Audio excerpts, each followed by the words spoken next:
podemos sabernos, somos profesionales y trabajadores de la salud, ¿verdad? ¿Qué es lo que nos hace falta y qué es en realidad lo que a nosotros nos sirve cuando estamos hablando de la normativa legal?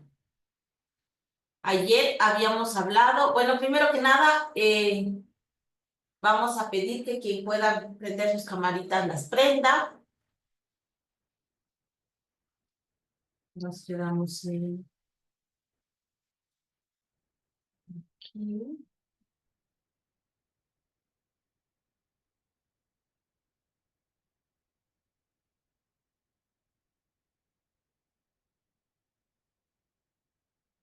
Muy bien. El día de ayer habíamos hablado ya sobre el manejo de desechos, sobre lo que es un almacenamiento primario, almacenamiento intermedio y el almacenamiento final. Se había dicho también que los almacenamientos intermedios no son en realidad tan importantes, por así decirlo, no tendríamos que decir la palabra importante, sino más bien no son obligatorios, ¿no es cierto? No son obligatorios. Podemos tener estrategias en cada una de nuestras casas de salud para poder hacer un contingente en caso de que no tengamos este lugar de almacenamiento, ¿cierto? Habíamos hablado también de cómo vamos a manejar todo lo que es cortopunzantes, qué vamos a hacer cuando tenemos un accidente con cortopunzantes y de la estrategia PEPA, ¿ok? Estrategia PEPA, habíamos hablado el día de ayer. El día de hoy se comunicó conmigo una compañera de ustedes para verificar un poquito, hablar sobre el tema de los uniformes en el personal de salud y los EPP sobre todo, los EPP que se necesitan para realizar el aseo de nuestras casas de salud. Todo lo van a encontrar en el manual de bioseguridad hospitalaria, ¿no es cierto? Allí lo pueden encontrar, allí lo tenemos a disposición para que pueda ser alguna consulta, más que nada porque nosotros siempre debemos más bien respaldarnos cuando estamos haciendo eh, generando reglamentos, generando normativas dentro de nuestra institución, debemos respaldarnos con normas técnicas que estén elaboradas, pero sobre todo que estén eh, reguladas por la Autoridad Sanitaria Nacional. Entonces, en este caso, el Manual de Bioseguridad está regulado y nos dice claramente los EPP que debemos usar. Es importante también que ustedes recuerden que cuando hablamos de limpieza o del personal de limpieza dentro del contrato, debería estar establecido el color de los uniformes o el tema de que tienen que utilizar un uniforme dentro de la institución y debe estar establecido también los EPP que se van a utilizar para realizar las distintas actividades, ¿no es cierto? Entonces es importante tener a la mano este manual y verificar cómo está hecho el contrato de prestación de servicios, ¿no es cierto? Esto es importante. Ahora bien, vamos a seguir hablando de bioseguridad hospitalaria. El día de hoy vamos a hablar un poquito más, ya no nos falta tanto en realidad, para acabar esta capacitación. Ha sido una semana bastante productiva. Las preguntas que han tenido por interno han sido bastante interesantes y espero poder o haber podido solucionar los inconvenientes o solucionar ciertos nudos críticos que hayan quedado en esta capacitación, en las preguntas que me han estado haciendo. Eso es bueno también, ¿por qué? Porque quiere decir que el tema está interesante y que sí que les gusta en realidad. Vamos a seguir hablando sobre bioseguridad hospitalaria, ¿cierto? Vamos a seguir aprendiendo un poquito. Recordemos que cuando estamos hablando de un nosocomio o de un hospital o de una casa de salud, debemos recordar que el paciente se va a ver expuesto a riesgo de una infección con el solo hecho de recibir atención médica en un centro hospitalario, ¿no es cierto? Particularmente cuando él requiera ciertos tratamientos o ciertos procedimientos invasivos, sobre todo, por ejemplo, le tengo que poner dispositivos médicos invasivos como una vía central, una sonda vesical, como si es que al paciente le oritó, ¿no es cierto? Entonces, cuando el paciente tiene este tipo de procedimientos, él sí se va a ver expuesto a más riesgo que los otros pacientes, ¿no es cierto? Mientras más dispositivos médicos invasivos tiene el paciente, ¿sí? Más expuesto va a estar a las infecciones asociadas a la atención de salud, ¿no es cierto? Recordemos que estas infecciones asociadas a la atención sanitaria producen un impacto en nuestros pacientes, en las familias, en...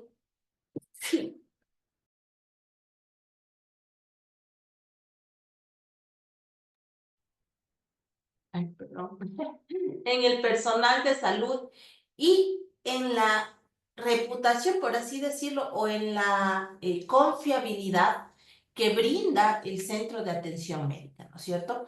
Cuando estamos hablando de epidemiología, se dice que la epidemiología ayuda al personal de salud o de un determinado nosocomio a comprender la ocurrencia, a comprender la magnitud, a comprender la distribución y la severidad de las infecciones nosocomiales, ¿no es cierto? Ahora, esta epidemiología también podría contribuir a dar una prioridad a problemas y a definir estrategias de prevención y control que sean eficientes, ¿no es cierto? Es importante que usted siempre se lleve en su cabeza cómo funciona la cadena epidemiológica, ¿sí? Por eso durante esta capacitación yo le he mostrado varias veces la cadena epidemiológica. ¿Por qué? Porque nosotros únicamente rompiendo esa cadena epidemiológica vamos a poder prevenir enfermedades, no solo en infecciones asociadas a la asistencia sanitaria, sino en todo tipo de enfermedades. Recordemos que, por ejemplo, cuando hablamos de que haber una enfermedad de COVID, ¿no es cierto? Si yo rompo la cadena epidemiológica del COVID en el momento en que las gotas respiratorias se transmiten a la mucosa nasal o a la vía respiratoria de una persona que esté susceptible, si yo rompo esta cadena utilizando mascarillas, simplemente no me voy a contagiar con COVID, ¿cierto? Entonces es algo así. Tenemos que romper la cadena epidemiológica para prevenir cualquier tipo de infección, no solo hablando de infección nosocomial, ¿ok? Esto es muy importante que ustedes recuerden. Ahora bien, en sus hospitales han de haber escuchado sobre la resistencia antimicrobiana o la resistencia a los antimicrobianos, ¿cierto? Y sobre el uso optimizado de antibiótico terapia. ¿Alguien sabe a qué me refiero yo? ¿Alguien sabe a qué me estoy refiriendo o de qué estoy hablando ahora? ¿Han escuchado lo que es la resistencia antimicrobiana?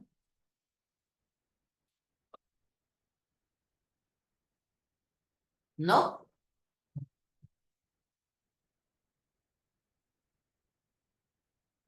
Buenas noches, Javier. ¿Cómo está? ¿No han tenido la oportunidad de escuchar sobre la resistencia antimicrobiana? Bueno, la resistencia antimicrobiana es la resistencia que adquieren los microorganismos a cierto grupo de antibióticos, ¿cierto? Es decir, que ya son resistentes, ya me tomo antibiótico y no le mejora las infecciones ese antibiótico, ¿cierto? Ahora bien, recordemos que la pandemia, cuando nosotros empezamos con el tema de la pandemia de COVID-19, se estableció un profundo desafío en el sistema de salud, ¿cierto? ¿Por qué? Porque precipitó la resistencia antimicrobiana. Tenemos que recordar también y ser muy francos en el tema de que nadie sabía cómo era COVID, ¿no es cierto? Nadie sabía qué era, cómo era, cuánta gente mataba. si es que todos íbamos a amanecer muertos en la calle en algún momento. Y este temor que teníamos nosotros como profesionales y como personal de salud, lo que hizo fue que se empiece a disparar la resistencia antimicrobiana. ¿Por qué? Porque a todo paciente que tenía COVID, que tenía sospecha de COVID, que podía a lo mejor tener COVID, ¿cierto? Se le entregaban antibiótico terapia, incluso de forma ambulatoria, trataban algunos compañeros con antibiótico terapia de amplio espectro, ¿no es cierto? Lo mínimo que a usted le daban cuando había COVID en el año 2020 era acitromicina, ¿sí? Lo mínimo. O sea, eso era porque usted estaba de suerte y le dieron solo acitromicina. Pero de ahí teníamos pacientes que ingresaban a nuestros hospitales y estaban en uso de antibiótico terapia de amplio espectro. Estoy refiriéndome, por ejemplo, a aminoglucósidos, a glucopéptidos, por ejemplo, incluso vancomicina, incluso carbapenémicos en domicilio. A muchos de nuestros pacientes incluso los hospitalizaban en la casa y en la casa le daban administración de medicación intravenosa, ¿no es cierto? Entonces, qué difícil fue este desconocimiento que nosotros teníamos ante la realidad de cómo funcionaba COVID en los primeros años. Los primeros 2 años fueron muy duros en cuanto al tratamiento. Muchos pacientes fallecieron y muchos de esos fallecieron por resistencia antimicrobiana, es decir, que se sobreinfectaron con bacterias que estaban resistentes a ciertos tipos de antibióticos y los pacientes murieron, ¿no es cierto? No precisamente ya por el COVID, sino por la sobreinfección bacteriana que tuvieron. Ahora bien, ¿qué hacemos nosotros en los hospitales cuando estamos hablando de bioseguridad, cuando estamos hablando de PCI, cuando estamos hablando de reducción de infecciones asociadas a la asistencia sanitaria? No solo, ojo, la reducción de infecciones asociadas a la asistencia sanitaria no solo se refiere a que se debe reducir en el usuario externo, sino en el usuario interno también. Por ejemplo, si es que yo me contagio de tuberculosis en mi hospital, es una infección asociada a la asistencia sanitaria, ¿no es cierto? ¿Por qué? Porque yo estaba en ese hospital, ¿sí? Estaba brindando mi contingente allí. Me contaminé estando allí.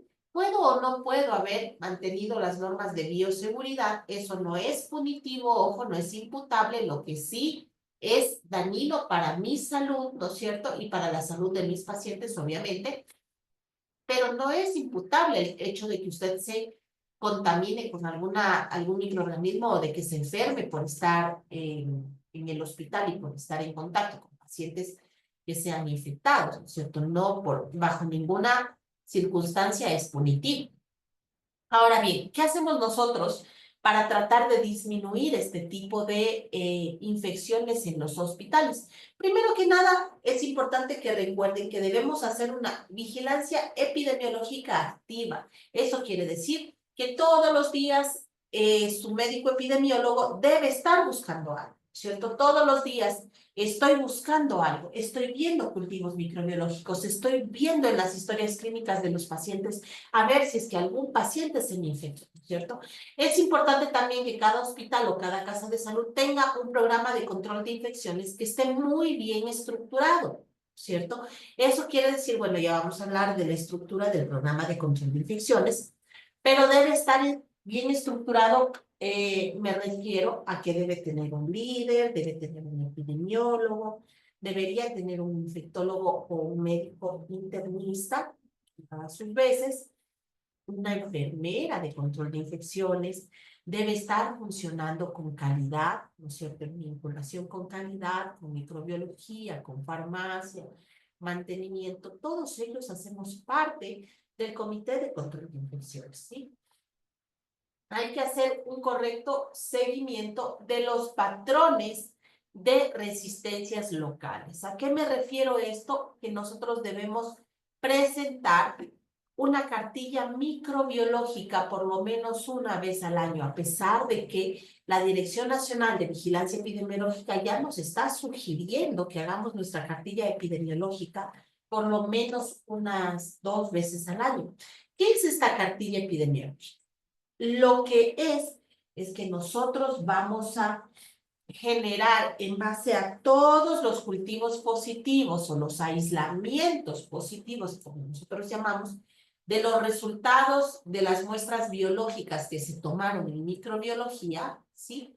Se tiene que hacer un estudio y se determina cuáles son los gérmenes y cuál es la resistencia más prevalente en nuestros hospitales. Por ejemplo, yo sé en base a la cartilla microbiológica de mi hospital, yo puedo decirle con mucha seguridad que en mi hospital la ciprofloxacina tiene una resistencia bastante importante y no deberíamos darles a ningún paciente ciprofloxacina, ¿cierto?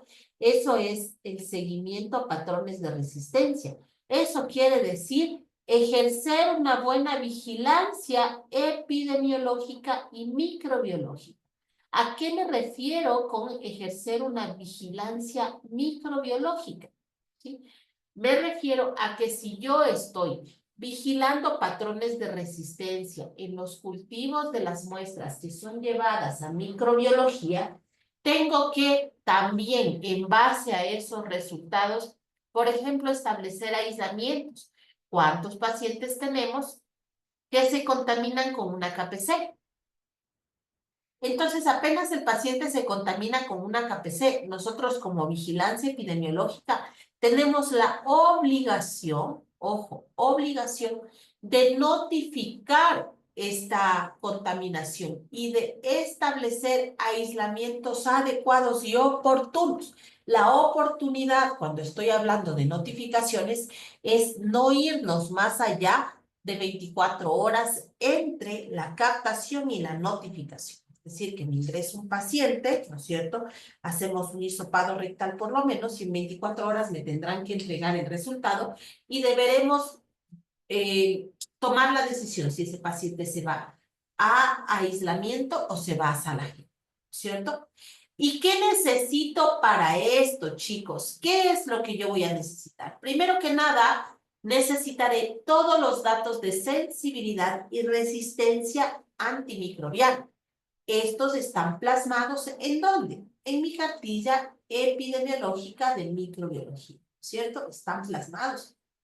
Tengo que implementar guías de uso de antimicrobianos en mi casa de salud. Eso quiere decir que, por ejemplo, ojo, solo estamos haciendo un ejemplo. Yo sé que dentro de mi perfil epidemiológico, una de las principales causas de que los pacientes acudan, ¿no es cierto?, es la neumonía, ¿sí? Estoy haciendo un ejemplo. Es la neumonía. Entonces, en mi casa de salud, obviamente, debe haber un protocolo establecido para neumonía, ¿no es cierto? Para tratar la neumonía. ¿Por qué? Porque la neumonía está dentro de mi perfil epidemiológico. Esta es la diferencia entre hacer o no hacer una buena vigilancia epidemiológica. Por eso es importante que los datos de sensibilidad y resistencia antimicrobiana estén plasmados en la cartilla y que se implemente guías de uso de antimicrobianos a nivel hospitalario. También implementar un PROA que sea efectivo, un PROA hospitalario. Ahora bien, ¿para qué creen ustedes que me sirve la cartilla de resistencia antimicrobiana? En la cartilla de resistencia antimicrobiana, lo que se plasma es todos los resultados que han salido por servicio, ¿no es cierto?, por agente y por resistencia. Es decir, yo en la cartilla voy a tener, en emergencia tienen en la orina Klebsiella neumonía, que es resistente a las cefalosporinas, por ejemplo, ¿no es cierto? Entonces, ¿alguno de ustedes sabe para qué me servirá la cartilla de resistencia antimicrobiana? ¿Alguien podría decirnos?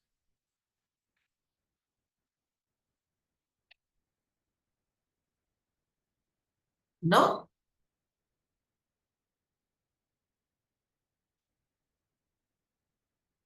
Tranquilos, yo les digo. La cartilla de resistencia antimicrobiana a mí me sirve para que sí, un paciente, por ejemplo, yo en mi cartilla voy a poner que en la orina de los cultivos, que en los cultivos de orina que yo he hecho en mi hospital, los pacientes que llegaron a emergencia tenían una Escherichia coli que es resistente a la ciprofloxacina. Así voy a poner yo en mi cartilla. Entonces, si llega un paciente desconocido, que no es usuario frecuente, a nuestra emergencia y tiene una infección de vías urinarias, ¿no es cierto? Yo sé que tengo que darle un antibiótico dirigido a la Escherichia coli, que es resistente a ciprofloxacina. Es decir, muy probablemente yo le daré un trimetoprim-sulfa, le daré amoxicillin clavulánico, en vez de darle ciprofloxacina, le daré levofloxacina, ¿no es cierto? ¿Sí?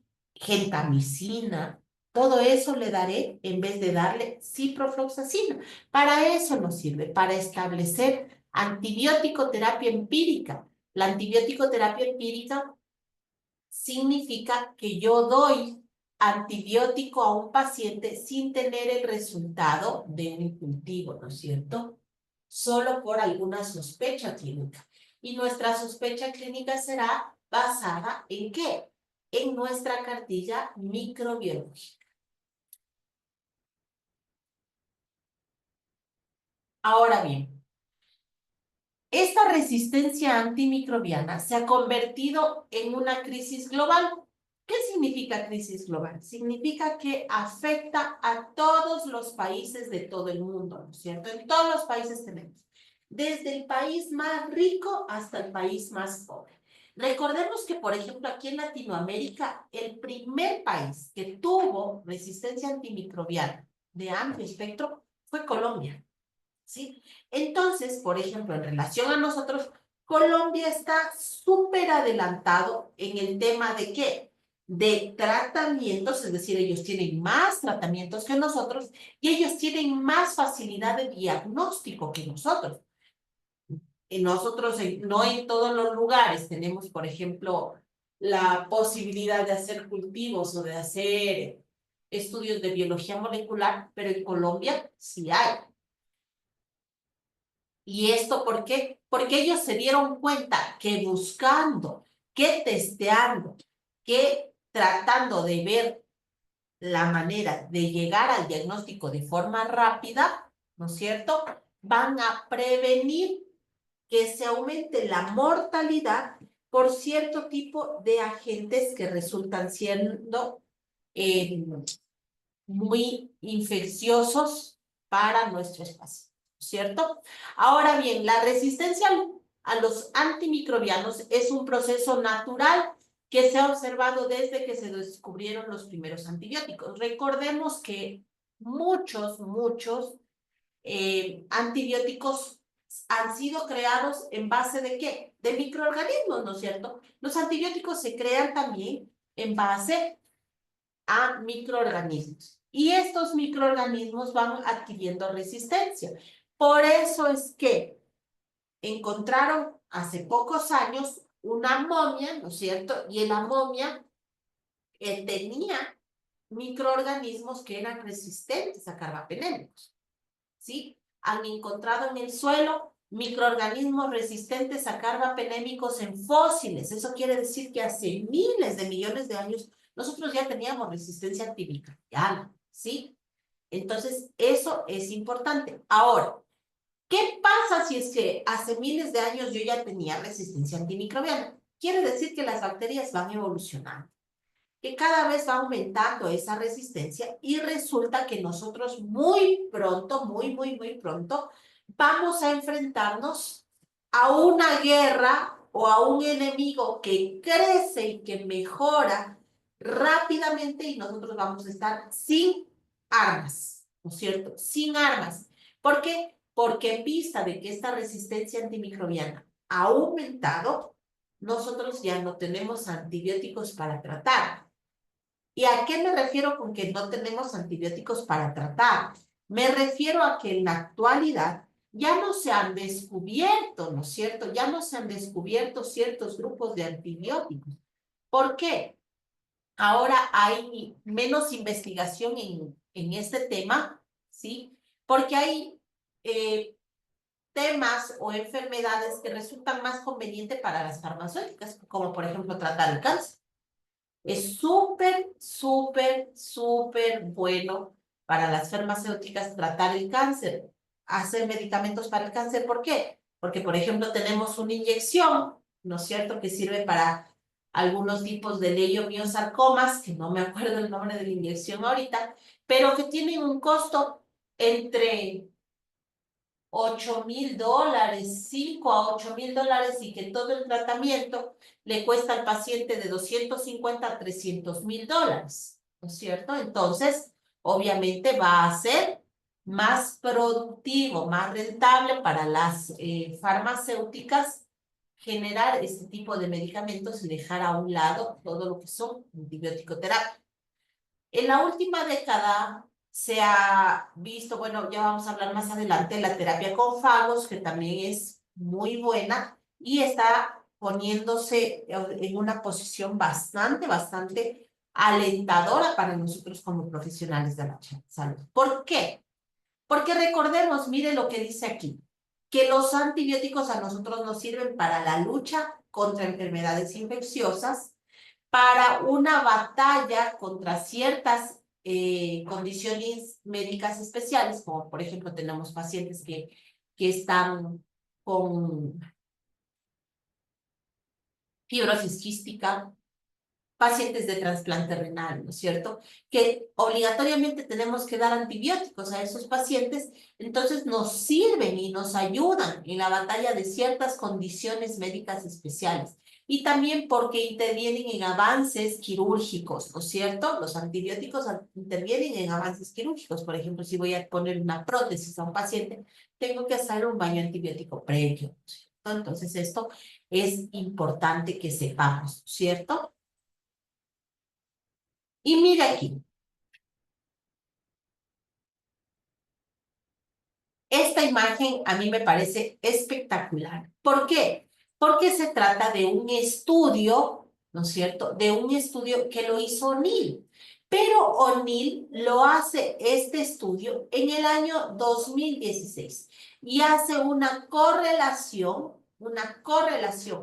entre las muertes que hay en el 2016 y una pequeña proyección a lo que sería en el 2050, ¿cierto? Una proyección de lo que sería al 2050, tomando en cuenta que esto se hizo en el año 2016 cuando todavía no teníamos pandemia.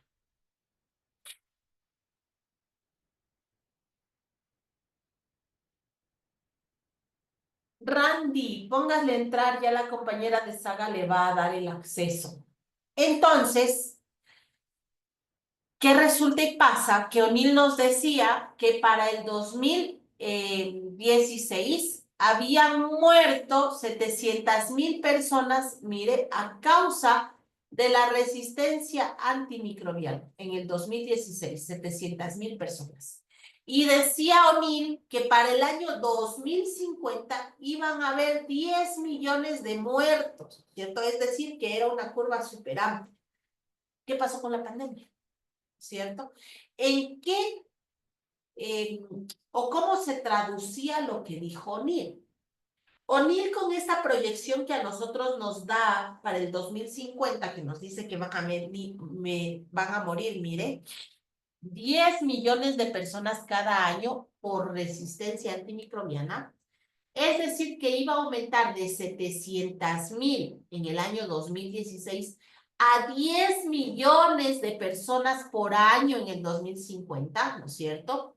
También habla que en el 2050 una persona cada 3 segundos se va a morir a causa de la resistencia antimicrobiana en el mundo.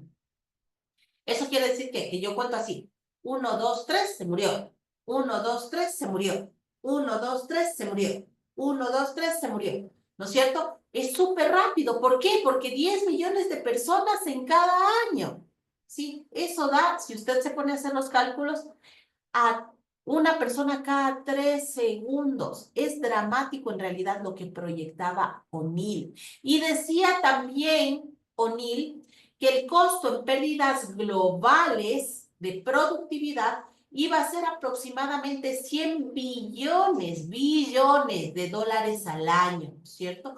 Y que 28 millones de personas van a ser llevadas a la pobreza extrema a causa de la resistencia antimicrobiana. Y esta pobreza extrema, ya vamos a hablar más adelante, se asocia directamente a la RAM. ¿Por qué? Por el enfoque One Health, ¿no es cierto? No voy a tener que producir, no voy a tener que cultivar, no voy a tener que animalitos criar, ¿no es cierto? Y ahora bien, hablemos un poquito de lo que es el enfoque One Health, ¿no es cierto? Y la resistencia antimicrobiana eh, bajo este enfoque de One Health o de una sola salud. Mira aquí lo que dice, que los expertos advierten que si nosotros no tomamos medidas que sean urgentes, podemos estar ante una era post-antibiótica. ¿A qué nos referimos con el tema de una era post-antibiótica? ¿No es cierto? Primero que nada, debemos recordar que el enfoque One Health toma en cuenta tres grandes aristas, ¿sí? Tres grandes grupos, ¿cierto? El grupo humano, donde obviamente estamos nosotros, el grupo humano, el grupo animal y el grupo ambiental, ¿sí?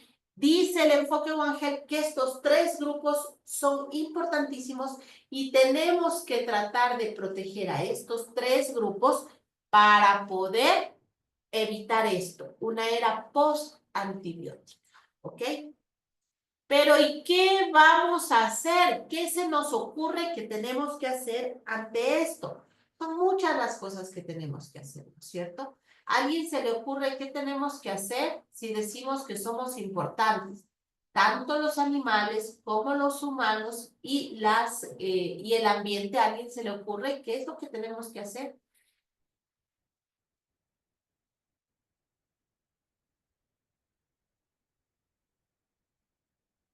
Esto tenemos que hacer, ¿cierto? Verificar cuál es la dimensión de la resistencia a los antimicrobianos. Exacto, José, muy bien, tenemos que hacer conciencia, ¿no es cierto? Como dice José. ¿Por qué? Porque si yo soy importante en medio ambiente también, ¿de qué me sirve, sí, estar ahorita vivo? Tengo pocos árboles, tengo poca salud en el medio ambiente y en 50 años nuestras generaciones ya no van a tener planeta.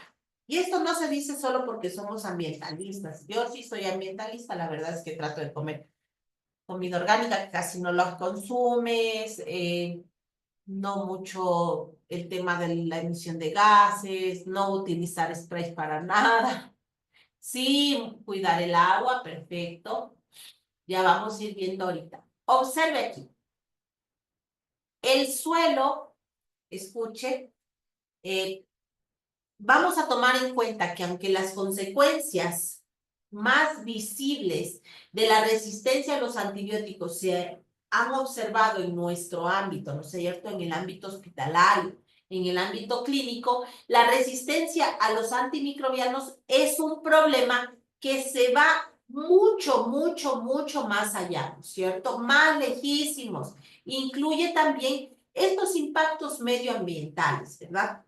En los últimos años, las personas que estudian mucho, los expertos en medio ambiente, ¿no es cierto?, han señalado que el papel del entorno natural es mucho más que un reservorio de resistencias antimicrobianas. Pero a pesar de ello, esa contribución al desarrollo y la propagación de la resistencia es muy poco conocida, ¿no es cierto? Por ejemplo, a nosotros no nos enseñan que el suelo, ¿no es cierto?, desempeña un papel fundamental en la salud y en el bienestar de los seres humanos y en el salud y en el bienestar del planeta, ¿no es cierto?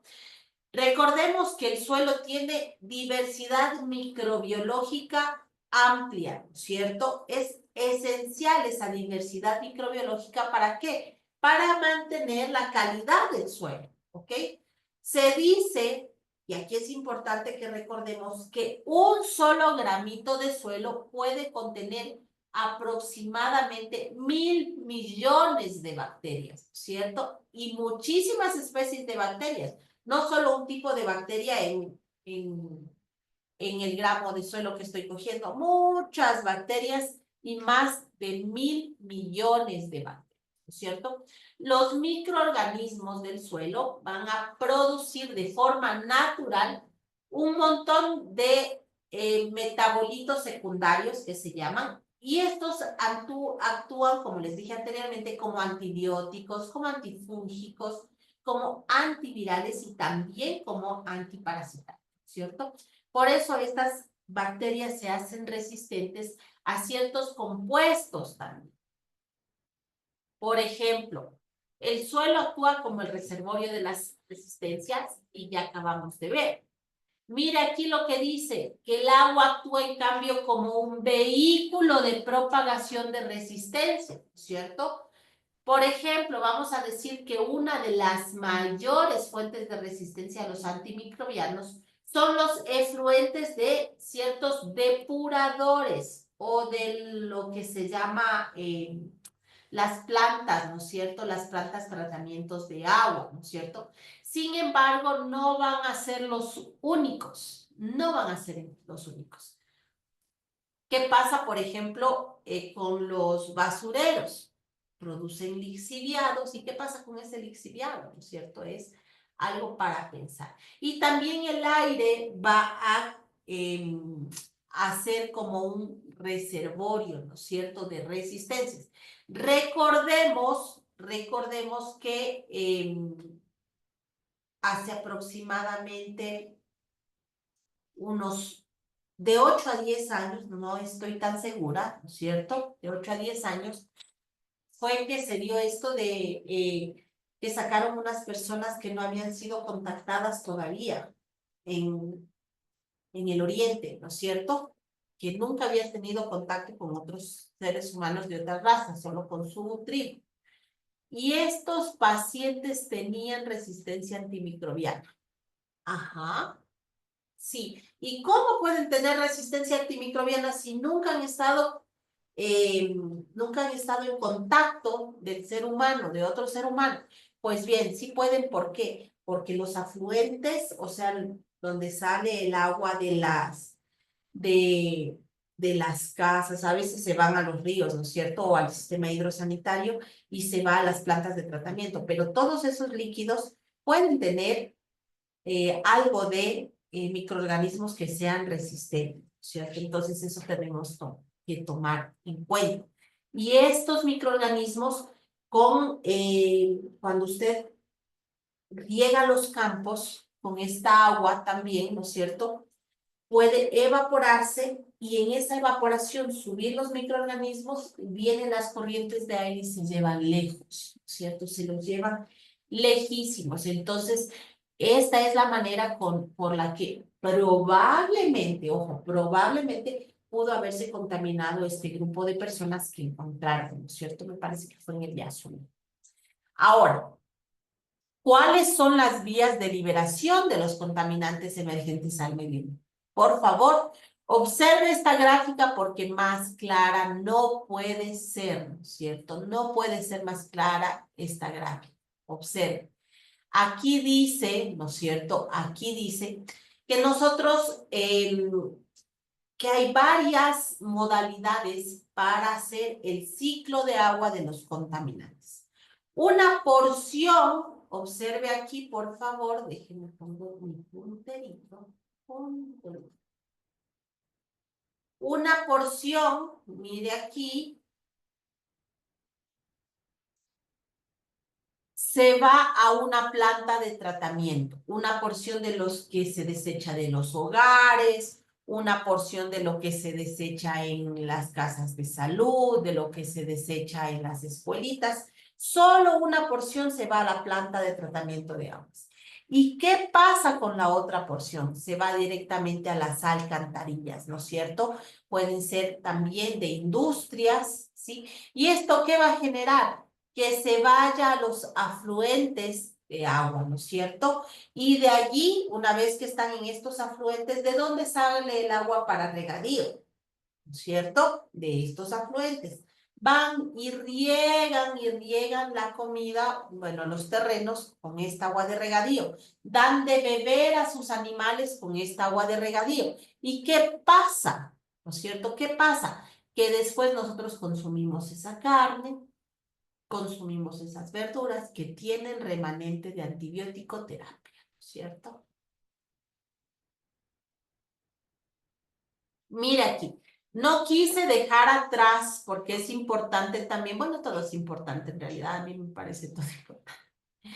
No quise dejar atrás el tema de los vertederos, ¿no es cierto? Los vertederos de basura, aquí donde nosotros vamos a poner desechos comunes, ¿sí? Recordemos que aquí es en donde van a empezar a hacer como una especie de rellenos sanitarios, ¿no es cierto? Así. Pero todo eso que se descompone bota un líquido que tiene miles de millones, de cientos de millones de bacterias, ¿ok? Y bacterias que pueden ser resistentes. Ahora, ese líquido se llama lixiviados. ¿Cómo voy a hacer yo para recolectar esos líquidos? Imposible. ¿Por qué? Porque como está una capa encima de otra capa, encima de otra capa, no se puede recolectar estos líquidos. Lo que pasa es que estos líquidos se van a las corrientes subterráneas y vuelven a emerger, ¿cierto? Vuelven a emerger a una distancia súper larga. Entonces ese es el problema y por qué no podemos parar la resistencia antimicrobiana.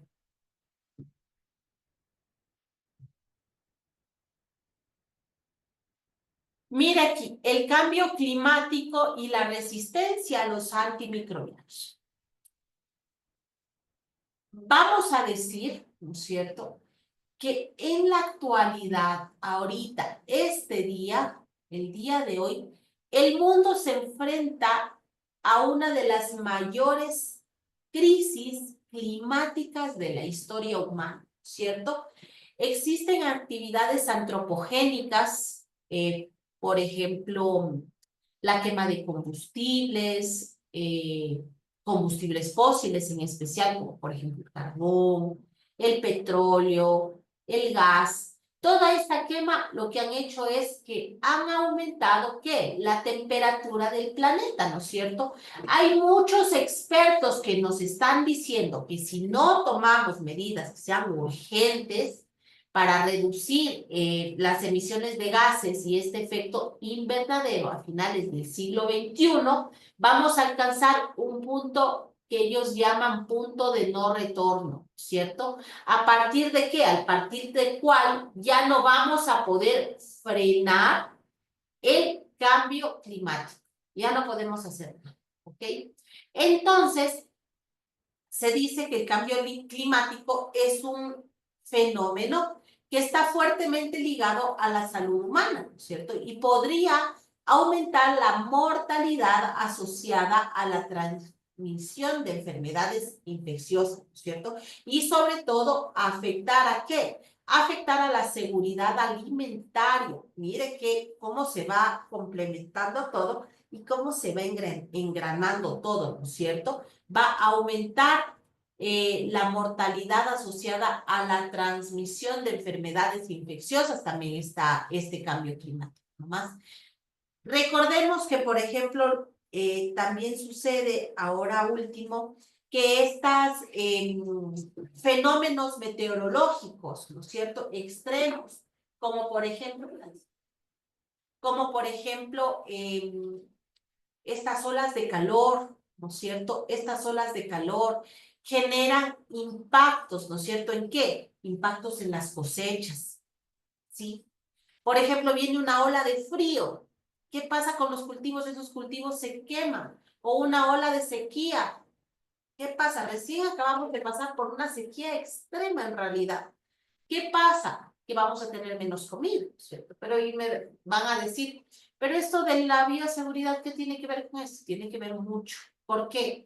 Porque sabemos que el aumento de la temperatura climática o de la temperatura en nuestros hospitales, el aumento de la temperatura, mire aquí, a escala global, dice que los estudios ecológicos han demostrado que el incremento de temperatura favorece la aparición de bacterias resistentes. Y miren en un estudio que hicieron con bacterias dentro de los hospitales, dice que el aumento de 10 grados en la temperatura mínima, concretamente un incremento del 4.2%, 2.2%, ¿no es cierto?, en las cepas de las especies de Escherichia coli, Klebsiella pneumonia y Staphylococcus aureus. Es decir, que si usted aumenta 10 grados la temperatura en los hospitales, vamos a tener un disparo de la resistencia antimicrobiana. Por eso es importante, compañeritos, cuando vengan y les digan, es que tenemos que poner muchísima calefacción en el hospital, pilas. Pilas ahí, no me puedo extralimitar en eso. Y existe una relación entre la sanidad animal, la producción vegetal y la seguridad alimentaria en la evolución del problema de la resistencia antimicrobiana y la búsqueda de varias soluciones, ¿cierto? Observe esta gráfica, por favor, en donde nos dice que la producción de alimentos y la diseminación de resistencia antimicrobianos entre agricultura, ¿no es cierto?, ganadería, es el punto de inicio. ¿Por qué? Porque hasta los alimentos que nosotros estamos comiendo tienen resistencia antimicrobiana, ¿no es cierto? ¿Qué pasa con la producción? Mire aquí, justo esta foto era, acordado.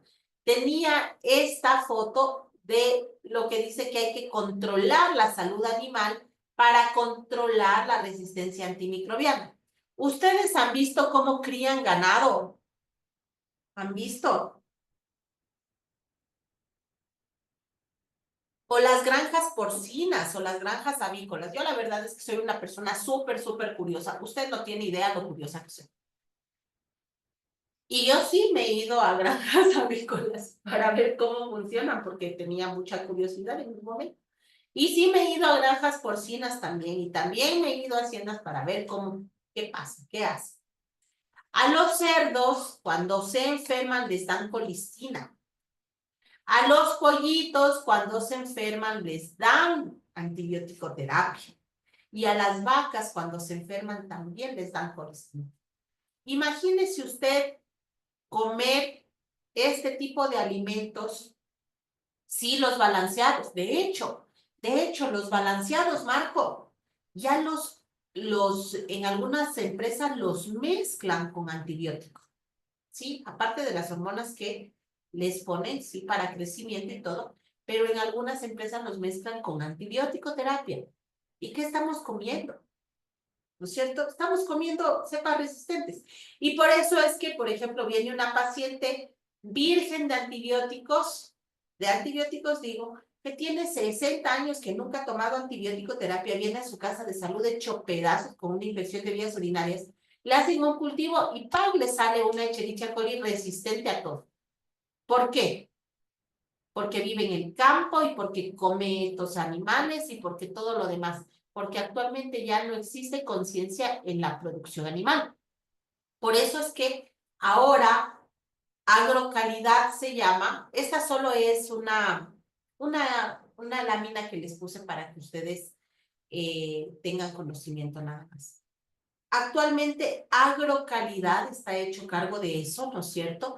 Y agrocalidad hace una supervisión estricta en en las granjas porcinas, en las granjas avícolas, donde crían ganado vacuno también. Pero esto con las empresas grandes, ¿no es cierto? ¿Qué pasa con ese productor chiquito? ¿Qué pasa con la persona que tiene apenas unos 10 cerdos que los cría en su casa o en su terreno, unos 10 cerditos, ¿no es cierto? Y que cuando se le enferma un cerdito, eso es una catástrofe, y lo que hace es enseguida acudir al médico veterinario que le manda colistín para que no se muera el cerdito. Y después dice, ¿sabe qué? Dele nomás el vire a ese animalito porque se va a morir. Mátele y venda esa carne. ¿Y quién come? Los vecinos que le hacen gasto a la señora, ¿no es cierto? Entonces, todo eso hay que tomar en cuenta cuando estamos hablando de resistencia antimicrobiana, porque nos afecta directamente a nosotros que somos trabajadores de la salud.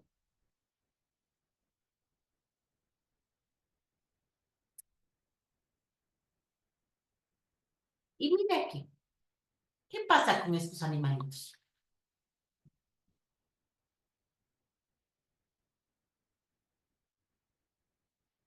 Perdóneme un segundo, por favor. Es un paciente solo.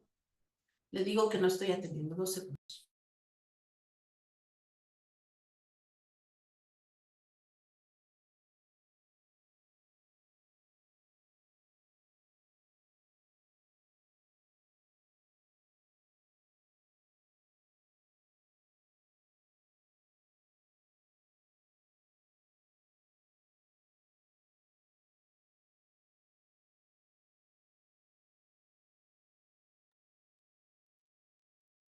Listo.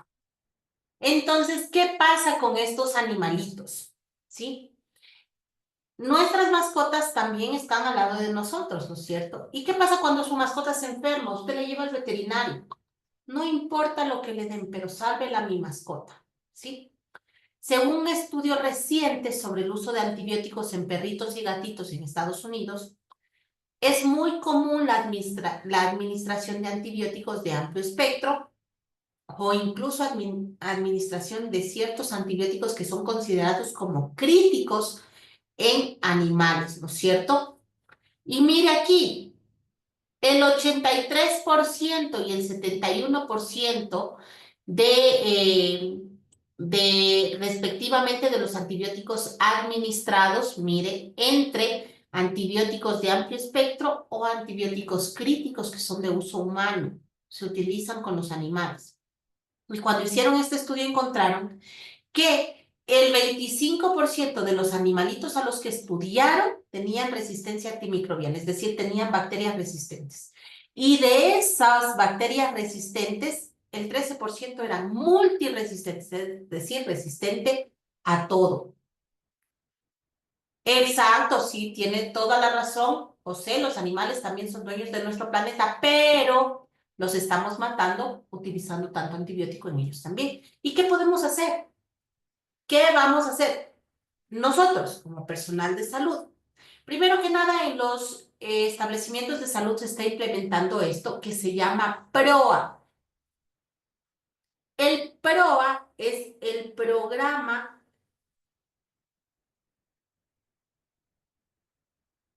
de optimización de uso de antimicrobianos, ¿cierto?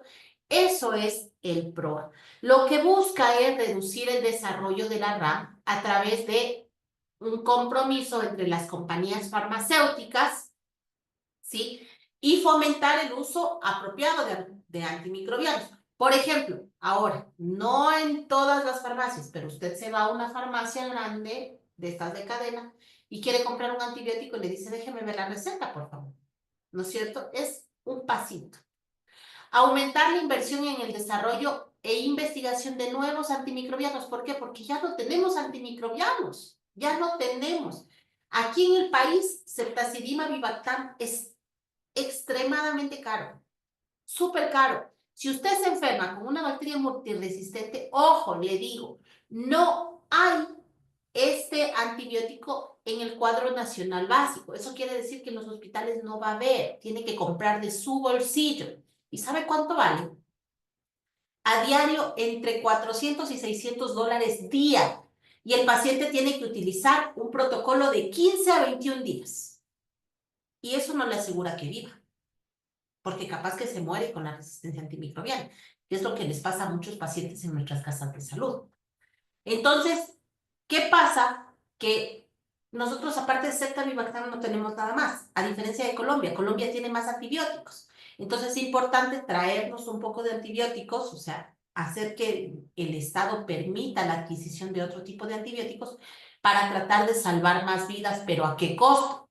Al costo de que sigamos promoviendo la resistencia antimicrobiana. En realidad es un círculo vicioso terrible, ¿no es cierto? Pero es necesario que las empresas farmacéuticas empiecen a generar más, más grupos de antibióticos, más familias de antibióticos para poder tratar a los pacientes. Y mejorar ese acceso. Nuestro país tiene que adquirir estas moléculas para empezar a comprarlas, ¿no es cierto? Y poner a disposición de la gente, pues. Y la terapia de fagos, que es lo que se está utilizando actualmente. ¿Alguien sabe qué son los fagos? ¿Alguien ha escuchado qué es un fago?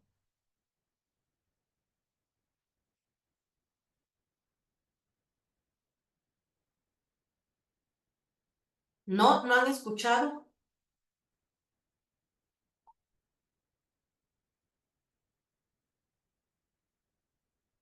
Los fagos son una especie de virus, ¿sí? Que están genéticamente diseñados y que le das al paciente y ellos van y le matan directamente a ese microorganismo, solo a ese como una bala teledirigida, ¿no es cierto?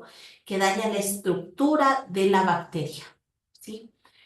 Pero todavía están en estudios en ciertos países, ya están utilizando fagos, ya están utilizando, que es bueno, ¿por qué? Porque ya no va a matar bueno y malo, sino que va a ir teledirigido solo a lo que necesita matar, ¿cierto? Es una especie de virus que se le da y va y mata a las bacterias. ¿Y qué tenemos que hacer ante esto? Notificarlo, ¿cierto? La notificación es importante por no decir que es imprescindible que nosotros notifiquemos y que nuestras casas de salud notifiquen lo que está pasando. ¿Para qué? Para poder tomar medidas inmediatamente. Y esta notificación se corresponde o se vincula a esto que ve aquí. Cada vez que usted está haciendo bioseguridad, ¿sí? Les dicen la palabrita IAS. ¿Alguien de usted sabe en realidad qué es una IA? ¿Alguien de usted sabe? ¿Alguien sabe qué es una IAS? Todos escuchamos eso, ¿no es cierto? En los hospitales. De hecho, a nosotros nos obligan incluso que el personal de limpieza, que los guardias de seguridad tengan conocimiento de las IAS. Así como nos obligan de que tengan conocimiento de VIH.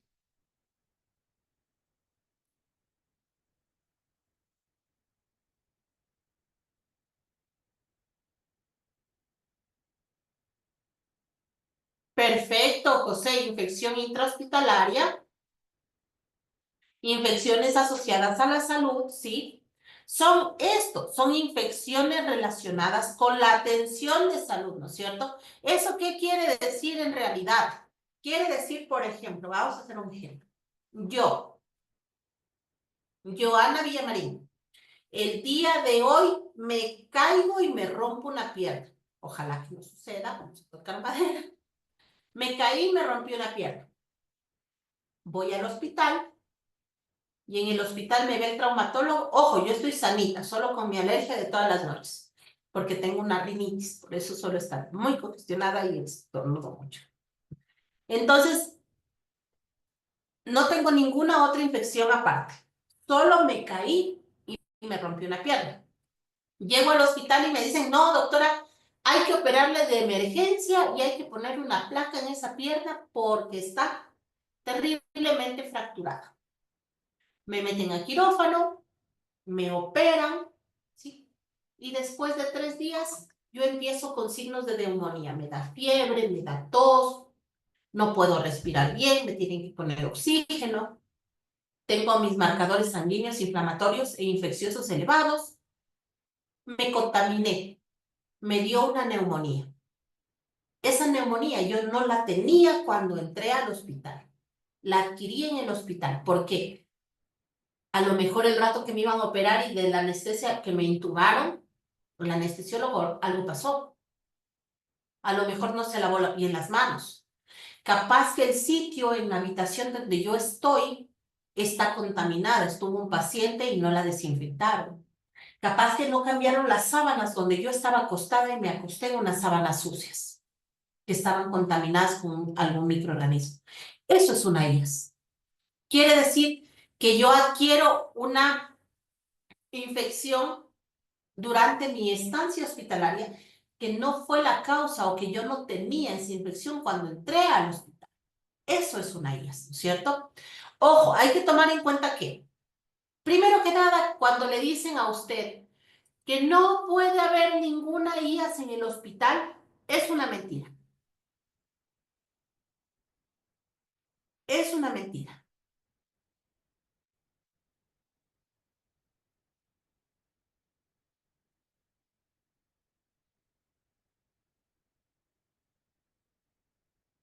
¿Por qué? Porque la estadística, los estudios, la Organización Mundial de la Salud, la CDC, nos dice que incluso en los mejores hospitales del mundo, del 5 al 7% de los pacientes se infectan, ¿sí? Y en hospitales como los nuestros o como países como el nuestro, del 7 al 10% de todos los pacientes se pueden infectar con una IAS, ¿sí? Ahora, no quiere decir que yo tengo 1000 casos y tuve 100 IAS hoy día y digo, ah, no, tranquilo, porque es el 10%, estoy dentro de lo normal. No, para nada. ¿Sí? Quiere decir que se pueden infectar y son prevenibles, porque las IAS son totalmente prevenibles. Yo tengo que buscar las estrategias y buscar la manera de que no se me contaminen esos pacientes, tomando en cuenta que las IAS tienen un componente que, si bien es cierto, depende de los factores del paciente, como la edad, las enfermedades que tenga, las condiciones del ingreso, pero también se relaciona a la falta de normas de bioseguridad, por ejemplo, las precauciones estándar. ¿Cuáles eran las precauciones estándar? ¿Se acuerdan? Vamos, ¿quién me dice las precauciones estándar? ¿Cuáles eran?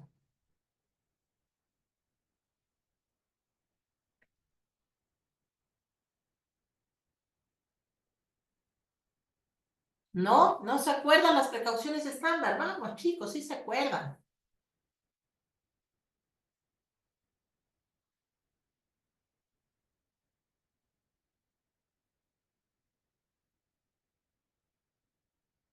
¿No? Eran el lavado de manos. ¿Qué más eran? 5 momentos de lavado de manos.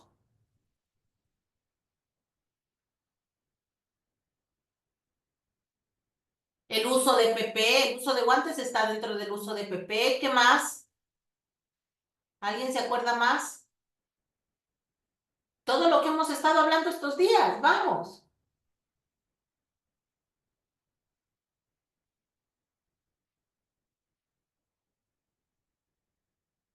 ¿no? Bien, limpieza y desinfección. ¿Qué más? Manejo de desechos. ¿Qué más? Manejo de aislamientos. Todo lo que hemos estado hablando de bioseguridad son precauciones estándar. Y es la manera más práctica, más efectiva y más barata de evitar infecciones, de evitar IAS, ¿no es cierto? Uso de mascarilla, sí, que está dentro del uso de PP, perfecto. Ahora bien, una infección asociada a la asistencia sanitaria tiene una repercusión directa en esto, en la morbimortalidad del paciente. ¿Qué quiere decir morbimortalidad? Quiere decir que yo puedo tener una enfermedad posterior o que me quede una secuela, ¿no es cierto?, de la infección que estoy teniendo dentro de la casa de salud, o a su vez que me muera, ¿sí? Y recordemos lo que les he venido diciendo todos estos días. Las guías no solo suceden a los pacientes, también nos podemos infectar nosotros. Por ejemplo, si yo me infecto, en mi caso, yo atiendo pacientes con tuberculosis casi todos los días, ¿no es cierto? De hecho, mi trabajo es ese, atender pacientes infectados. Si yo atiendo a un paciente con tuberculosis, por ejemplo, y me contamino con tuberculosis, ¿sí? Esa ya es una infección asociada a la asistencia sanitaria, ¿no es cierto? De un usuario interno. ¿Qué pasa si es que por esa tuberculosis yo hice una fibrosis pulmonar o hice una atelectasia o algún daño pulmonar severo?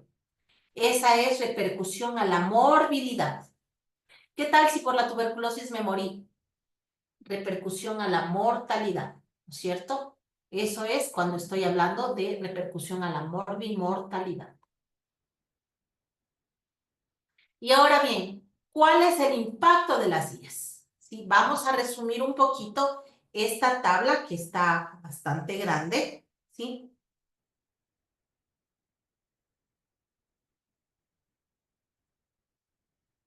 ¿Sí? Por ejemplo, dice que cada día se mueren 1.4 millones de pacientes a causa, bueno, no causa directa, pero sí causa asociada a IAS, ¿no es cierto? ¿Sí?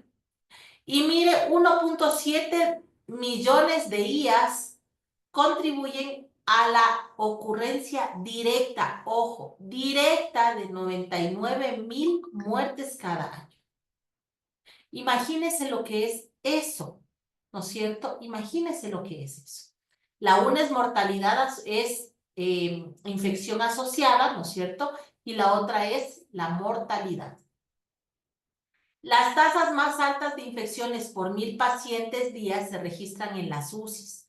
Nuestras UCIs son un punto de extremo riesgo, ¿no es cierto? Extremo riesgo, las terapias intensivas, un punto de extremo riesgo, las unidades de neonatología, ¿no es cierto? De neonatología. Mire que en países como en Francia o como Italia, incluso llegan del 5 al 6.7% de pacientes que se contaminan por una IAS. Eso quiere decir que sí, hasta en los mejores países ocurre, ¿cierto? Hasta en los mejores países ocurre. ¿Cómo no va a pasar en un país como el nuestro que tiene un sistema sanitario que va en realidad como que un poco decayendo, ¿cierto? Decayendo. Ahora bien, lo que yo les decía, las infecciones asociadas a la asistencia sanitaria, recordemos, que son invasiones de microorganismos que son malvados, que son patógenos, ¿no es cierto?, que afectan a los pacientes en un hospital, en un centro de salud, cualquiera, ¿no es cierto? Pero son infecciones totalmente prevenibles, ¿no es cierto? Son totalmente prevenibles. ¿Qué nos dice la OMS, la OMS? ¿Qué nos dice? El concepto de IAS nos dice que son aquellas infecciones que afectan a algún paciente dentro o durante el proceso de asistencia en un hospital o en un centro sanitario, ¿cierto? Y que no estaba esta infección ni presente ni incubándose el momento en que ese paciente ingresó a esa casa de salud. También la OMS dice que se incluye también las infecciones que se contraen en el hospital, pero se pueden manifestar o pueden presentar síntomas, ¿no es cierto?, después de que yo me fui a la casa, después del alta, ¿no es cierto? Y también, mire aquí lo que dice la OMS, las infecciones ocupacionales relacionadas a la atención de salud. Es decir, las infecciones que le pasa al personal de salud por estar atendiendo pacientes con algún microorganismo contaminante, patógeno oportunista, ¿no es cierto?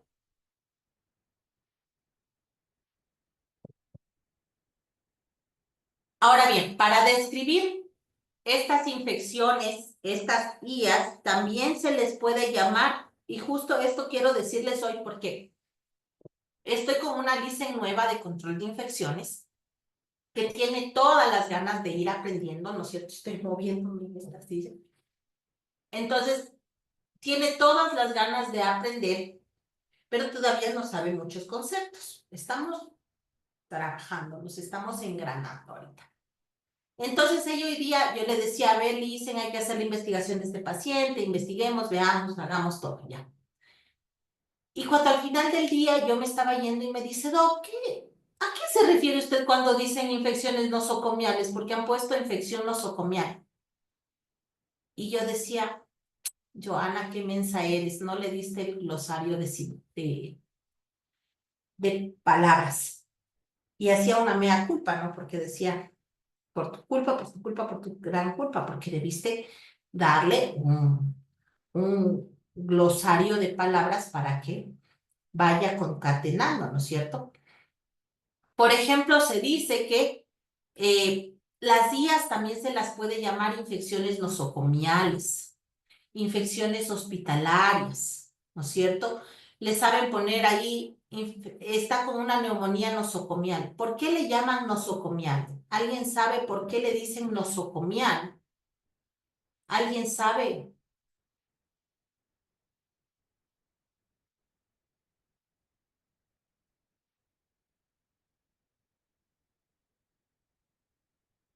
Exacto, la adquirió en el hospital. ¿Por qué? Porque a los hospitales antes les llamaban nosocomios, ¿no es cierto? Antes les llamaban a nuestros hospitales nosocomios. Ajá. Ahora bien, se dice que por término o por estadísticas, 1 de cada 10 pacientes se va a contaminar con una IAS, pero esta contaminación obedece a varios factores. Mire, aquí yo les he puesto el factor huésped. Este factor huésped va a afectar al riesgo de una persona a la exposición y a la resistencia a la infección, ¿no es cierto? Eh, Recordemos que todos los pacientes que se infectan, o sea, perdón, que se ingresan, ¿no es cierto?, en un centro de atención hospitalaria, generalmente llegan en un estado de salud malo. Yo no me voy pues a ingresar si estoy sana. Se ingresan en un estado de salud malo, con las defensas bajas, ¿no es cierto? Y están desnudos de sus defensas bajas, desnudos ante bacterias, ante agentes infecciosos que los van a contaminar. Por ejemplo, la edad avanzada, un paciente prematuro, que nació prematuro, ¿no es cierto? Pacientes que tienen el sistema inmunológico deprimido, como por ejemplo los pacientes con cáncer, los pacientes con VIH, ¿no es cierto? Pacientes que usen drogas también, son inmunocomprometidos los pacientes que usan drogas, ¿no es cierto? Entonces ellos incrementan su riesgo de contraer infecciones, ¿no es cierto? Incrementan sus riesgos, así como aquellos pacientes que tienen enfermedades asociadas, como por ejemplo entra un diabético, entra un paciente hipertenso, entra un insuficiente renal, ¿sí? Todos estos pacientes son pacientes que están en mayor riesgo, ¿no es cierto? Y van a depender, estos son los factores del huésped que les estoy diciendo. Exacto, José. Los pacientes oncológicos, ¿no es cierto? Esos pacientes que tienen cáncer, cualquier tipo de cáncer, esos pacientes. Y ahora, ¿cuáles son los factores del agente que dice aquí? Un agente infeccioso, me estoy refiriendo cuando puse factores de agente, me estoy refiriendo al agente infeccioso, ¿no? ¿Sí? Un agente infeccioso que puede ser una bacteria, un virus, un hongo, un parásito, ¿no es cierto? La mayor parte de las infecciones asociadas a la asistencia sanitaria se asocian a virus, bacterias y hongos, ¿no es cierto? Casi nunca, muy rara vez, yo no he visto en todos los años que llevo en esto, no he visto una infección, una IAS por parásitos, no he visto. La mayoría virus, bacterias y hongos, más las bacterias, ¿no es cierto? Bacterias, luego virus y luego. Hay dos tipos principales de bacterias que causan infecciones asociadas a la asistencia sanitaria. Primero, los gram positivos, ¿no es cierto? Ahí, por ejemplo, bacterias que son propias de nuestra piel, ¿sí? Los estafilococos y los estreptococos. Y los bacilos gram negativos, por ejemplo, los enterobacterales que están en nuestro intestino, ¿no es cierto? Y se asocian a muchísimas IAs, como por ejemplo Acinetobacter baumani, por ejemplo Pseudomonas aeruginosa, Enterobacter, Klebsiella, ¿no es cierto? Proteus mirabilis, todos estos son microorganismos que causan enfermedades. Y a eso me refiero cuando estoy hablando de los factores agentes. Por ejemplo, yo sé que el Acinetobacter baumani es altamente contagioso, ¿sí? Y sé que si es que tengo Acinetobacter baumani en mi hospital, se me puede armar un brote. Todo el mundo se puede enfermar con Acinetobacter baumani si no hago un buen aislamiento. Así como la pseudomonas.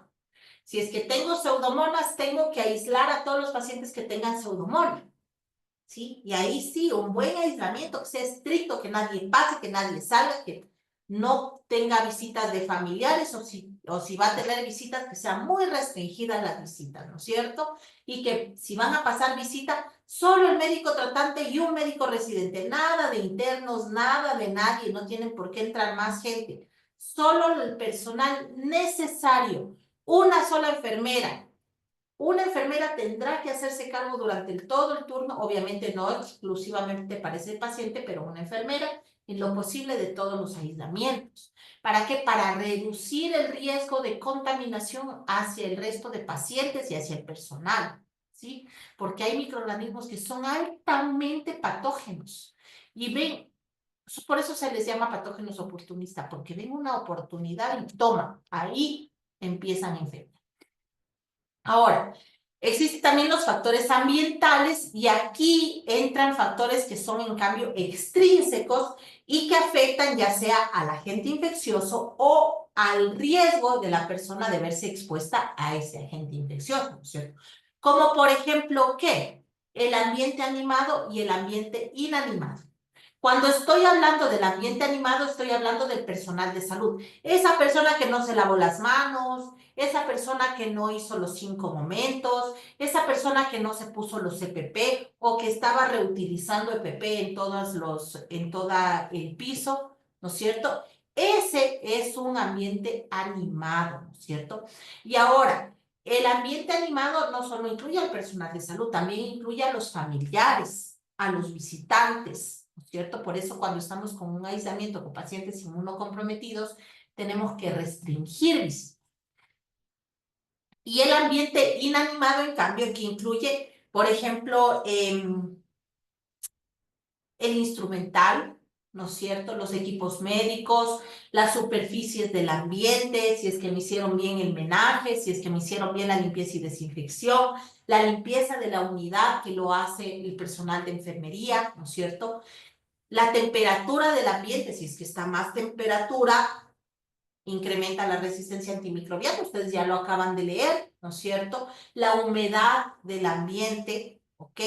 Todo esto se confluye o se une, ¿para qué? Para el aparecimiento de una infección asociada a la asistencia sanitaria. Y ahora observe, por favor, en esta tabla les he puesto algún tipo de infección y cuáles son los factores de riesgo. Vamos a leer solo uno, la neumonía, por ejemplo, ¿no es cierto? La neumonía.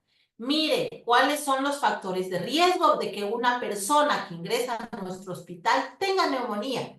Que tenga una enfermedad subyacente, por ejemplo, diabetes, que sea alcohólico, ¿sí? Un paciente desnutrido, ¿sí? La severidad de la enfermedad.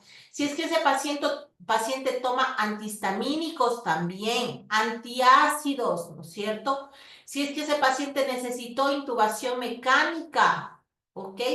¿Cómo le están haciendo a ese paciente la terapia respiratoria? ¿Con qué equipo? Si es que ese paciente va a quedar oxígeno dependiente y traqueostomizado. Entonces, todo eso es importante y son factores de riesgo para que ese paciente me genere una neumonía asociada a la asistencia sanitaria.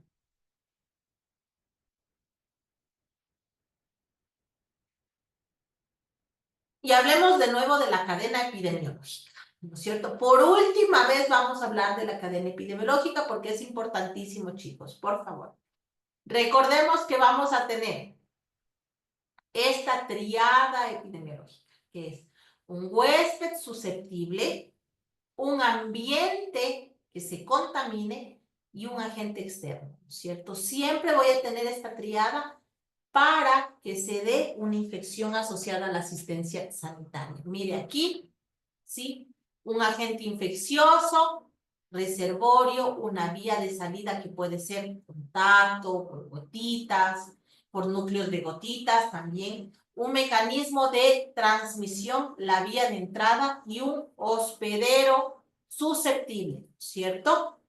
Eso solo para recordar un poquito qué es la cadena epidemiológica. Y ahora bien, ¿qué nos dice nuestra política pública? ¿Sí? ¿Qué nos dicen nuestras normas sanitarias? Porque a nosotros nos importa mucho esto en realidad. Por ejemplo, si es que usted es personal de limpieza, ¿sí? Si usted es personal de limpieza, a usted le van a evaluar o a su empresa le van a evaluar el conocimiento que tiene su personal de limpieza, ¿cierto? ¿Sobre qué? No solo sobre limpieza y desinfección, ojo, no solo sobre limpieza y desinfección. Nosotros tenemos como Comité de Control de Infecciones, ya se nos ha, este año en el PCI, en los requerimientos básicos de PCI se llama. En los requerimientos básicos de PCI ya se nos ha dispuesto que se haga no es capacitación porque ya deben entrar, ojo, deben entrar capacitados el personal de limpieza a las casas de salud. No, debemos hacer la evaluación continua del personal de limpieza, ¿no es cierto? Y de todo el personal sanitario también, sean profesionales de la salud o trabajadores de la salud, sobre conocimientos de PCI, conocimientos de todo lo que es PCI, de todo lo que estamos hablando, que de hecho es bastante bueno que estén haciendo el curso, porque les sirve a ustedes ante los nuevos requerimientos que enviaron este año. Lo enviaron en diciembre para revisión, ahorita ya nos enviaron ya para aplicación, ¿cierto? Entonces, bien, ¿qué nos dice la Organización Mundial de la Salud sobre esto del PCI? Pero primero que nada, recordemos que nosotros tenemos un reglamento sanitario internacional, ¿no es cierto?, que confiere una gran importancia al programa de control de infecciones. ¿Por qué? Porque ahí trabajamos con todas estas normas y estrategias para reducir las amenazas en la salud pública de trascendencia internacional, ¿no es cierto? Por ejemplo, que una bacteria nueva se nos escape de nuestro país, ¿sí? Entonces, allí se habla de todo lo que son precauciones estándar, de todo lo que es el PCI, y los requerimientos médicos mínimos hablan mucho de esto. ¿De qué nos dice o qué nos dice la Organización Mundial de la Salud que tenemos que verificar que tengamos en nuestras casas de salud? Primero, ejercer o que la Organización Mundial de la Salud ejerce sobre nosotros un liderazgo técnico, ¿no es cierto? Ejerce un liderazgo técnico.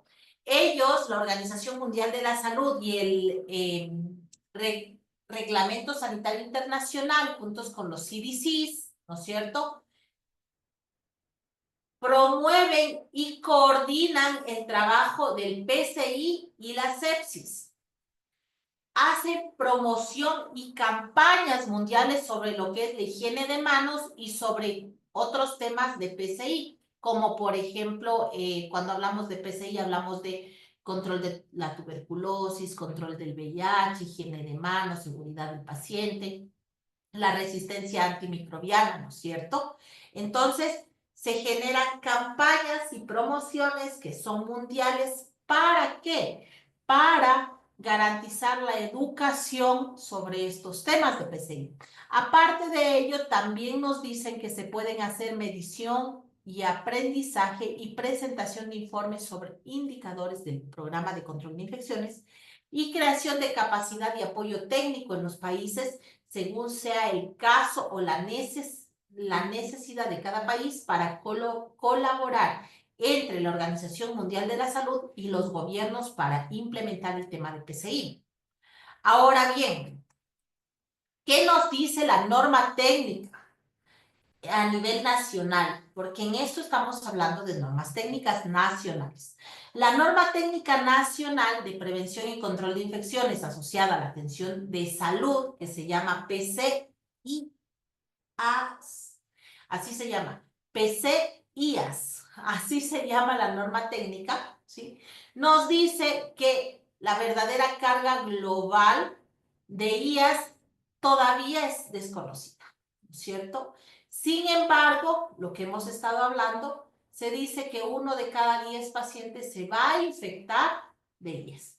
También nos habla que la experiencia de América Latina ha ido cambiando y se ha modificado hasta poder identificar algunos países con gran experiencia en vigilancia.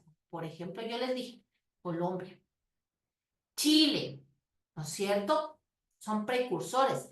Argentina también es uno de los precursores de PCI. Solo para su conocimiento, les puse esta lista. Es solo para que usted vea si es que tiene mucha curiosidad o si es que usted necesita, es supervisor de algo, ¿no es cierto? Y necesita mandar a leer a su personal, por favor.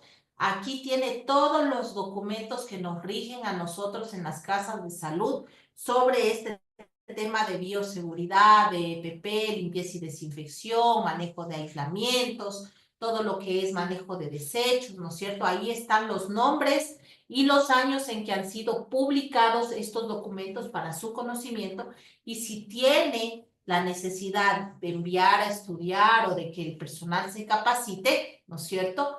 Puede hacerlo en base a estos documentos. Mire aquí. Y ahora, ¿qué nos dicen los datos epidemiológicos en nuestro país? Nos dice que de acuerdo a los datos obtenidos de vigilancia epidemiológica en el Ecuador durante el 2022, en neonatología de varios hospitales que notificaban en ese tiempo, se registraron 7.81 casos por cada 1.000 usos de catéter venoso central en los pacientes, ¿no es cierto? Y las neumonías asociadas a ventilación mecánica, esto en cambio 2.79 casos por cada 1.000 días de uso de ventilador. Gracias a esto es que se han creado ciertas estrategias como por ejemplo el uso de bundles, que no sé si es que alguno de ustedes conoce los bundles, que es un control más preciso sobre la colocación y mantenimiento de las vías venosas centrales, por ejemplo. Y mire aquí la parte de acá que dice de las neumonías asociadas a ventilación mecánica. ¿Qué alta que es la tasa global? 13.48 casos por cada 1.000 días de uso de ventilador. Eso nos está diciendo que debemos hacer una estrategia para reducir las neumonías asociadas a ventilación mecánica, porque es tremendo.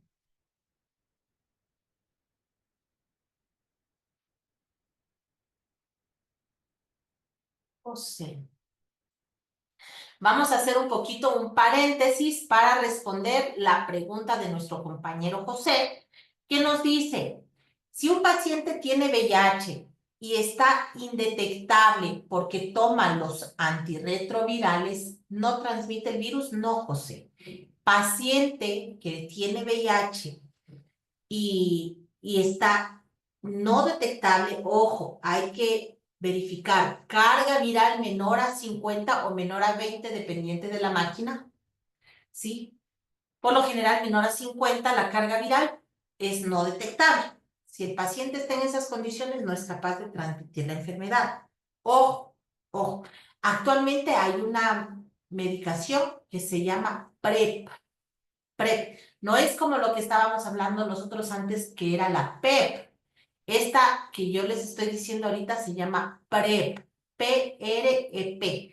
La PrEP se utiliza para que tomen los pacientes que están expuestos a un riesgo. Por ejemplo, si yo tuviera, no, si, ¿cómo sería? Ya. Si mi esposo tuviera VIH, y yo me quiero embarazar, ¿no es cierto? Debemos tener relaciones sexuales sin protección, ¿sí? Entonces, si él está con carga viral negativa porque toma los antirretrovirales y yo quiero embarazarme, me empiezo a tomar esta medicación y puedo tener relaciones sexuales sin contaminarme y mi bebé va a nacer sano, ¿no es cierto? Entonces, ahí esta medicación que se llama PrEP, que es maravillosa para parejas serodiscordantes, para pacientes HCH en riesgo y también para cuando el paciente solicita. En realidad, todo paciente que solicita es porque tiene riesgo y se les da. De hecho, en mi hospital lo vamos a empezar ya este año, ya estamos programados, ya acabamos justo el día de hoy, mandé mi programación de medicación PrEP para empezar a distribuir. Solo un paréntesis para contestar la pregunta de nuestro compañero. Entonces, mire que llega incluso a 13.48 casos por cada 1000 días de uso de ventilador. Es terrible. El tema de las NAP es algo que no se puede controlar todavía en el país. Recordemos ciertas estrategias que es para prevención de neumonías asociadas a la ventilación mecánica, como por ejemplo elevar la cabecera, utilizar neumotaponamiento, la limpieza bucal. Ojo, ya no se hace limpieza bucal con clorexidina, ya no. ¿Sí? ¿Qué más? Aspiración de secreciones solo cuando se requiere, todo esto, ¿no? Pero utilizar filtros higroscópicos, filtros antimicrobianos, verificarse que el filtro EPA que viene en el ventilador haya tenido su mantenimiento anual, todo eso son estrategias que podemos hacer para disminuir las NAP, ¿sí? Otra cosa importante, ¿cómo están haciendo la esterilización de los dispositivos para orointubación? Porque si usted hace un cultivo de las palas de los dispositivos de orointubación, es terrible, ¿no es cierto? Sigamos. Entonces, mire aquí, ¿sí? Esto es lo que nos dice la Dirección Nacional de Calidad, de Seguridad del Paciente y Control Sanitario. Observe que existe una estructura gubernamental, ¿no es cierto?, que está liderada por el Ministerio de Salud, ¿sí? Existe un nivel intermedio de la normativa de PCI en la zonal provincial y de ahí vienen los establecimientos públicos y privados. Ahora, nosotros tenemos un laboratorio nacional de referencia que está directamente vinculado con el Ministerio de Salud y desde los establecimientos públicos o privados tendrán que ir refiriendo sus necesidades para diagnóstico de ciertas resistencias antimicrobianas, ¿sí?, al laboratorio de referencia nacional y, obviamente, en base a los resultados que se han obtenido en los laboratorios institucionales, ¿cierto? Mire, esto es los componentes básicos del PCI o del Programa de Control de Infecciones. Esto es para hacer una implementación inicial, ¿no es cierto? Debemos tener nosotros guías. El personal debe estar capacitado y educado en el tema de bioseguridad, en tema de IAS, en tema de resistencia antimicrobiana, como yo les decía el otro día. No, hoy les decía. Desde el señor guardia, el señor de limpieza, hasta el médico tratante y el gerente, porque ahorita nos mandaron a evaluar a los gerentes y a los altos directivos de las casas de salud, ¿cierto?, sobre el tema de PCI. Todos deben estar obligatoriamente capacitados en temas de PCI. La vigilancia de las guías y realizar un buen monitoreo y auditoría y la retroalimentación a los servicios. Mire aquí, ¿y cuál es la comisión o el equipo técnico de prevención y control de infecciones? Primero que nada, ¿qué se necesita? Se necesita un médico epidemiólogo o alguien que haga las veces de un médico epidemiólogo, personal de enfermería de prevención de control de infecciones o cualquier personal profesional de salud que haga este trabajo y además pueden ser parte del equipo de control de infecciones, de prevención y control de infecciones, farmacéutico, microbiólogo, médico internista, la persona de calidad, ¿no es cierto? ¿Y qué horario? Ojo, ojo, importante, aquí me estaba olvidando. El coordinador de control de infecciones tiene que ser un ejecutivo de alta jerarquía, es decir, como el director médico, pero sí, también necesitamos un líder de PCI que sea un médico, ya sea infectólogo, ya sea epidemiólogo o microbiólogo que tenga formación, experiencia en diversos aspectos de prevención y control de ellas. ¿Ok? ¿Y cómo nos da el tiempo? ¿Qué tiempo necesitamos nosotros? Si es que usted es un profesional de la salud que está haciendo IAS o que planea empezar a hacer IAS, ojo, recuerde que esto es un mundo totalmente distinto y bonito. ¿Para qué le voy a mentir? A mí, en mi caso, me encanta lo que hago, ¿no es cierto? Se necesita un médico epidemiólogo que tenga dedicación para IAS de 20 horas semanales, ¿sí? Se necesita en los hospitales generales y en los de especialidades son 40 horas semanales, el médico epidemiólogo. Se necesita que la persona o la enfermera o el personal de salud que va a hacer IAS, la captación, el seguimiento, el manejo, todo esto de IAS, ya, infección asociada a la asistencia sanitaria, tengo una dedicación de 8 horas diarias.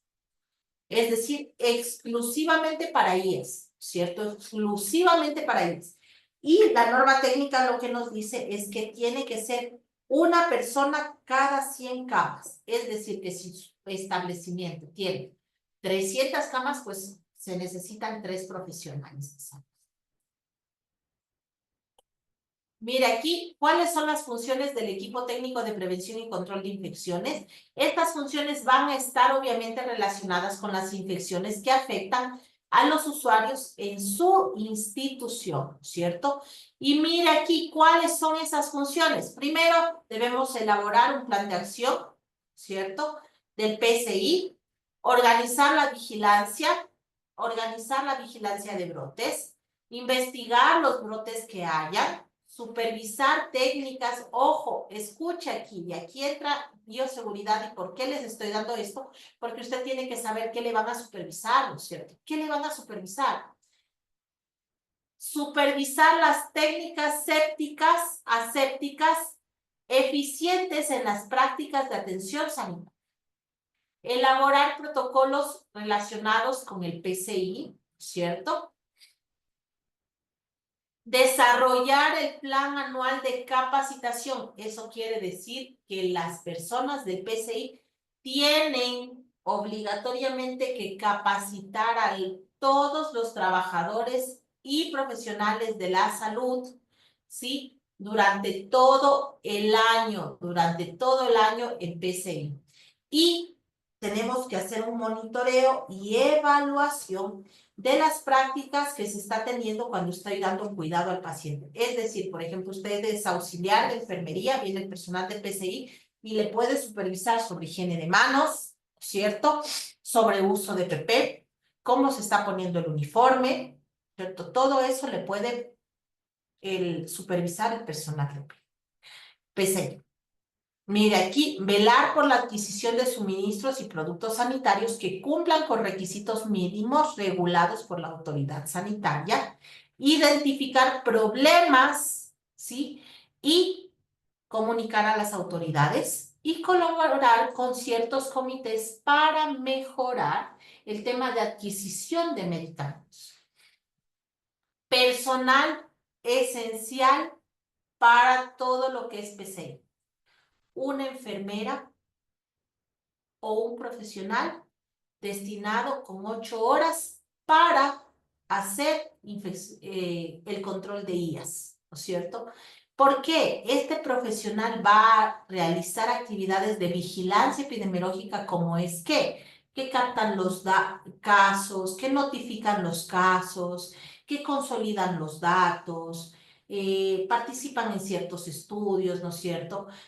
Participan en la adecuación de la norma técnica. Eso quiere decir que este personal es indispensable, esencial para la prevención y control de infecciones, ¿no es cierto? Porque el trabajo que realiza necesita entrenamiento, necesita esa persona poder hacer supervisiones, necesita ejecutar normativa, ¿no es cierto? Y debe tener dedicación exclusiva de 8 horas. De hecho, si es que usted quiere hacer todo lo que es PCI, si es que usted es un profesional de la salud, ¿no es cierto? Tiene que solicitar a su inmediato superior para que se le empiece a capacitar y entrenar. Nosotros cuando nos llega alguna solicitud incluso de otras casas de salud, se entrena a los pacientes, obviamente siguiendo el órgano regular. Entrena, no a los pacientes, perdón, a las compañeras incluso de otras casas de salud, siguiendo el órgano regular y se les empieza a entrenar para que puedan capacitarse y ejercer este rol en sus casas de salud. En realidad es bastante bueno.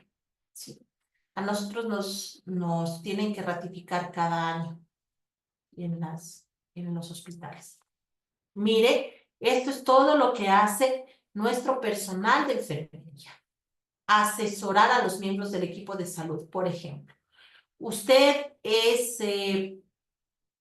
parte de la empresa externalizada, no importa. Si tiene una duda, no importa.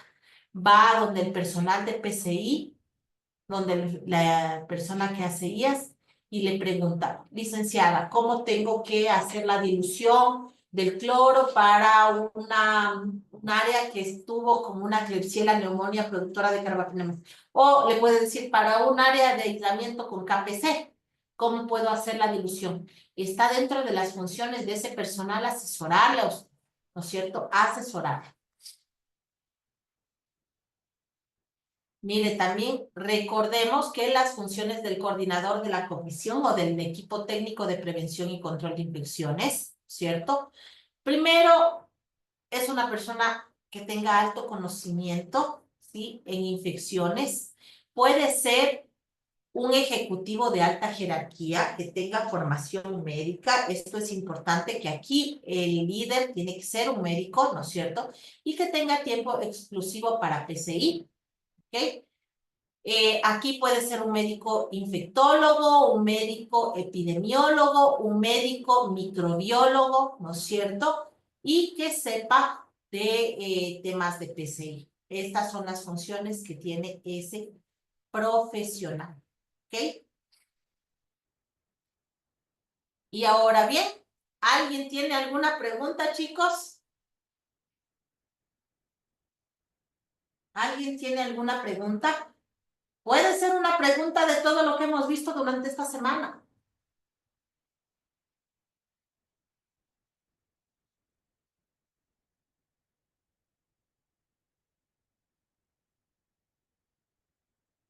¿No? Ya es viernes, ¿no? Con unas tremendas ojeras. ¿No? ¿Ninguna pregunta? Alcen las manitos, por favor. ¿No? ¿Ninguno? Muy bien. Si no hay ninguna pregunta, chicos, les quiero dejar una frasecita que dice: valora cada día de tu vida, aprecia las cosas pequeñas, sigue avanzando y entonces tú vas a inspirar a las personas que están a tu alrededor. ¿Sí? Es importante que valoremos cada día de nuestras vidas. Somos seres tan perfectos. Yo siempre digo, el ser humano es tan perfecto.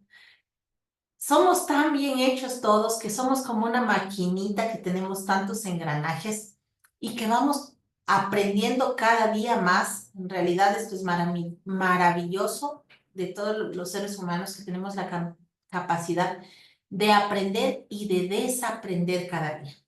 Si es que usted no tenía mucho conocimiento sobre normas de bioseguridad, acaba de aprender en esta semana o acaba de desaprender. A lo mejor si tenía un concepto errado, esta semana aprendió cómo en realidad es y lo tiene que ir y lo tiene que ejercer, tiene que ponerlo en práctica en su casa de salud. Recuerden que cada cosa nueva que nosotros aprendemos es en el bien de nuestros pacientes, que para eso estamos, ¿no es cierto? Les quiero mandar un abrazo. Muchísimas gracias por esta semana. Gracias, compañeros de Saga. Una semana más que hemos concluido. Gracias por siempre vincularme con este tipo de capacitaciones que ya saben que me gusta mucho. Muchísimas gracias. Gracias, compañeros. Ha sido un honor poder trabajar esta semana con ustedes. Y en caso de que tengan alguna duda, por favor, no duden en hacerles saber a los compañeros de Saga que me van a hacer llegar sus.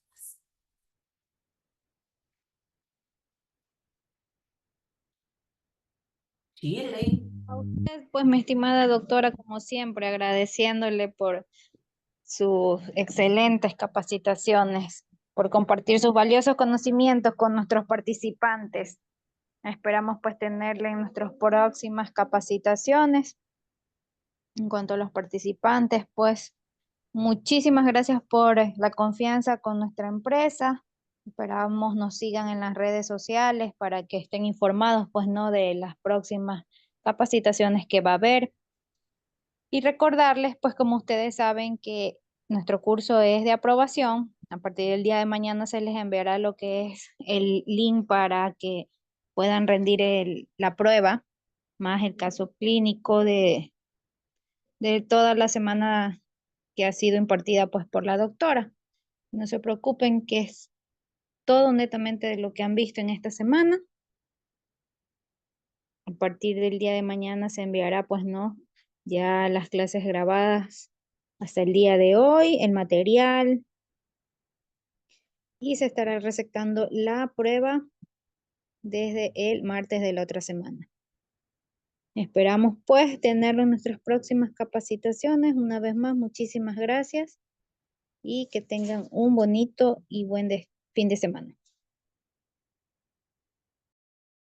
Muchísimas gracias.